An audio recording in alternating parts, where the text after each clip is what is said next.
é o doutor Volney Santos Teixeira, segundo nos relatou o doutor Bruno, que ainda há pouco aqui sustentou. Já estou à disposição, Excelência. Perfeito. Boa tarde, doutor. Boa tarde. Volney. Então, Vossa Excelência tem um tempo regimental para fazer a sustentação oral. Se possível, pediria a Vossa Excelência, se possível, condensar, porque nós temos mais sustentação oral pela frente, mas evidentemente sem prejuízo para a defesa, a critério de Vossa Excelência. Okay. Está bem? Vossa Excelência tem a palavra. Obrigado. Eu que agradeço, Excelência. Então, rapidamente, gostaria de reiterar saudações em nome da Defensoria Pública a toda essa egrégia Câmara, na pessoa do eminente desembargador-presidente Ronaldo Sérgio. Saudação ao qual eu estendo ao eminente desembargador relator Luiz Augusto de Siqueira. Também estendo meus cumprimentos ao terceiro desembargador, vogal no caso, eminente desembargador Marcelo Coutinho Gordo. Também aproveito para saudar o nobre representante da Procuradoria de Justiça em Segundo Grau, Dr. Rui Cid. Enfim, o caso é relativamente simples, Excelências, e inclusive para poder prestigiar a celeridade do julgamento, eu vou me ater, eu vou ficar adstrito à matéria que foi alegada em preliminar de apelação, no qual essa defesa, no qual eu fui subscritor inclusive do recurso defensivo, eu pleiteei a nulidade da sentença em razão da ausência de fundamentação.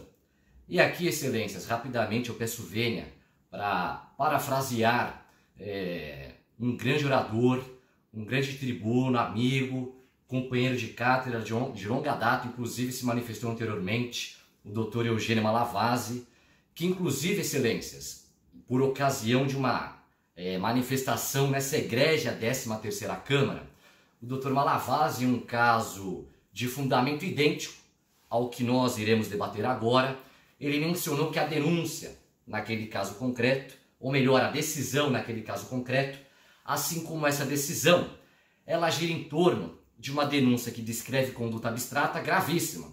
Não temos dúvida disso, Excelências. No plano abstrato, a conduta é gravíssima. Mas a decisão, Excelências, com a devida vênia, ela está calcada no solo movediço da abstração. Data máxima vênia da gravidade abstrata.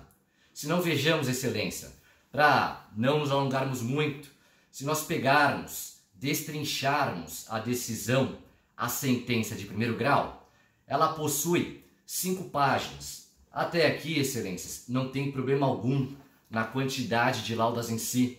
A questão, Excelências, é que se nós destrincharmos a decisão, nós veremos que nas 2 primeiras páginas nós temos o relatório da sentença.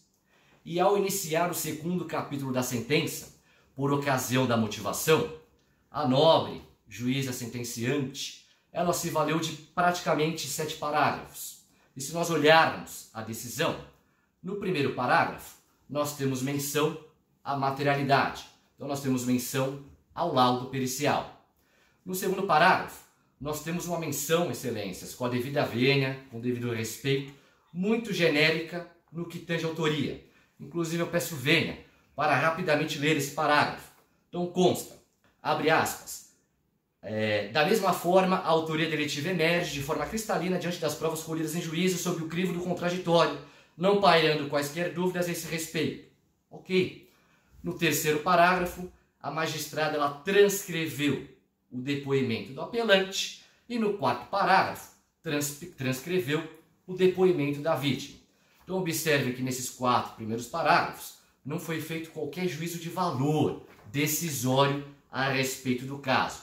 Então, nos restaram os 3 parágrafos remanescentes, o parágrafo 5º, 6º e 7º da decisão utilizada.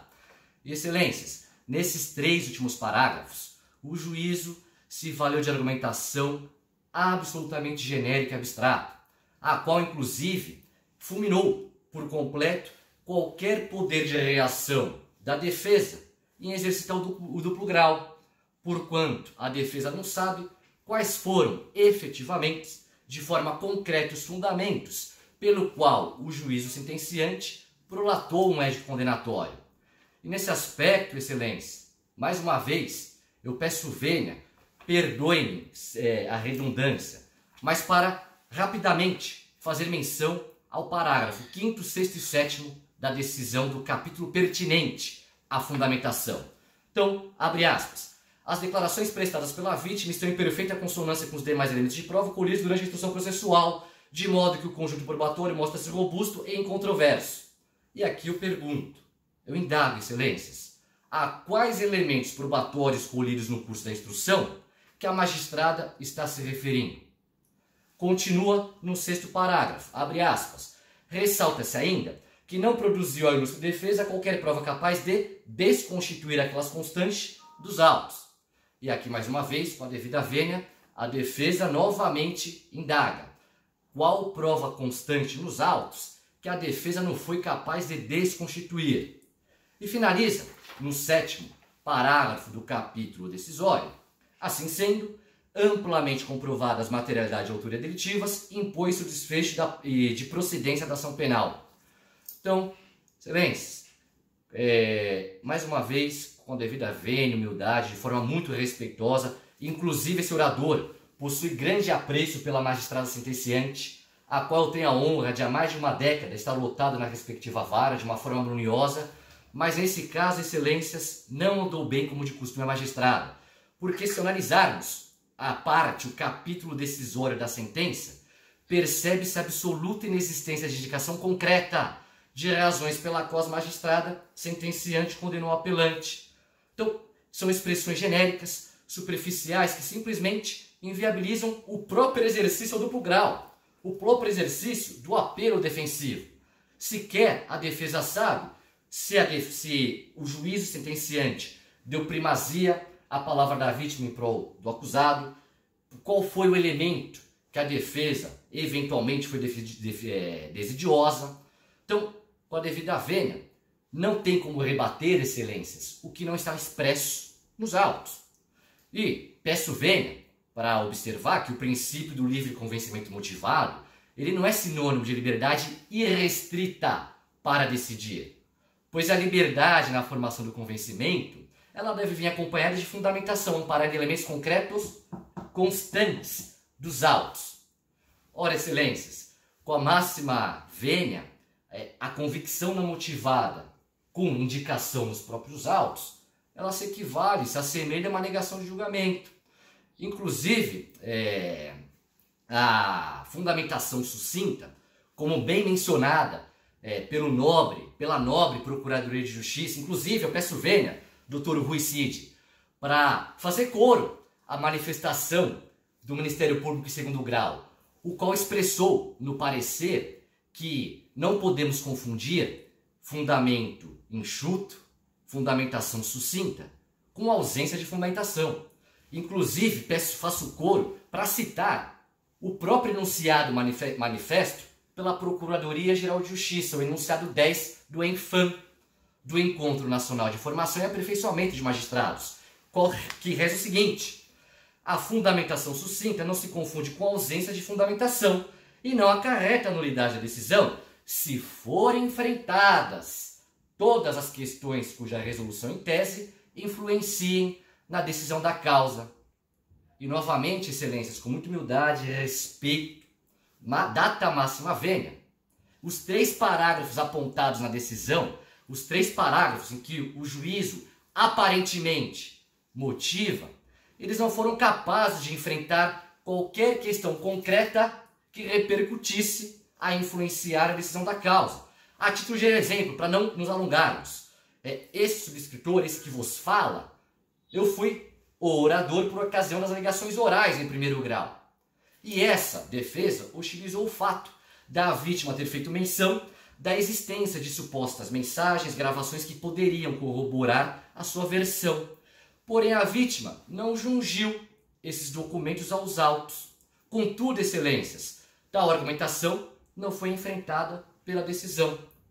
Enfim, para caminharmos aqui para a finalização, para não tomar muito tempo de Vossas Excelências, observe que a argumentação desses 3 parágrafos citados, elas poderiam servir perfeitamente para fundamentar qualquer crime em que exista uma vítima. Então, se nós pegarmos esses 3 parágrafos do capítulo decisório, eles poderiam ser utilizados com perfeição para fundamentar um crime de lesão corporal, ameaça, furto, estelionato, apropriação indébita, extorsão, injúria, calúnia, difamação, latrocínio, tentativa de homicídio, de tão genéricas que são as argumentações estampadas nesses 3 capítulos. Então, nessa toada, Excelência, e finalizando minha fala, eu não poderia deixar de argumentar que a decisão do juízo de piso, da forma como está, ela ofende frontalmente a nova disposição do artigo 315, parágrafo 2º do Código de Processo Penal, com nova redação conferida pelo famigerado pacote anticrime. Então, reza o artigo 315, parágrafo 2º do Código de Rito. Não se considera fundamentada qualquer decisão judicial, seja ela interlocutória, sentença ou acórdão, que, inciso 3, invocar motivos que se prestariam a justificar qualquer outra decisão. E mais uma vez, com a data máxima vênia, é exatamente o caso dos autos, Excelências. E aqui eu observo que, em que pese o artigo 315 do Código de Processo Penal ele estar alocado no capítulo pertinente à prisão preventiva, o mandamento, a rigidez que reza o artigo em questão, ela permeia com a devida vênia todo o Código de Processo Penal. Porque vejamos, Excelências, se para fundamentar uma decisão preventiva que tem como uma das principais características a provisoriedade e a norma exige toda essa robustez na fundamentação, o que dirá, Excelências, para uma decisão final, para uma sentença ou acórdão condenatório, ainda mais de um crime tão grave quanto esse, com pena elevadíssima, que muito provavelmente daria margem, daria ensejo a regime inicial aberto. Então, Excelências, dessa forma é que a defesa ela pede vênia para reiterar a preliminar arguída por ocasião das razões de apelação, no sentido de que essa egrégea Câmara ela reconheça a nulidade da decisão do juízo de piso e decrete nula a decisão, em razão da ofensa ao artigo 93, inciso 9 da Constituição Federal, bem como ao artigo 315, parágrafo 2º, inciso 3 do Código de Rito. E agradeço aqui a oportunidade, a atenção dispensada por Vossas Excelências, e observo que, para ganharmos tempo, irei reiterar as razões de mérito da apelação, e não poderia deixar de registrar, Excelências, que é sempre uma honra e uma rica oportunidade poder me manifestar perante esta Egrégia Corte, especialmente na sessão criminal, porque, especialmente pelo fato do meu pai ter escolhido o meu nome, Volney, em homenagem a um grande amigo dele da época, talvez um dos maiores dialéticos que esse egrégio Tribunal de Justiça Bandeirantes já teve, o desembargador, o saudoso desembargador Volney Correia Leite de Moraes Júnior. Então, eu não posso deixar de registrar que para mim é grande emoção manifestar-me perante essa Egrégia Corte, além de responsabilidade de carregar o nome tão relevante para a história dessa corte, mas também motivo de muito orgulho, Excelências. Muito obrigado.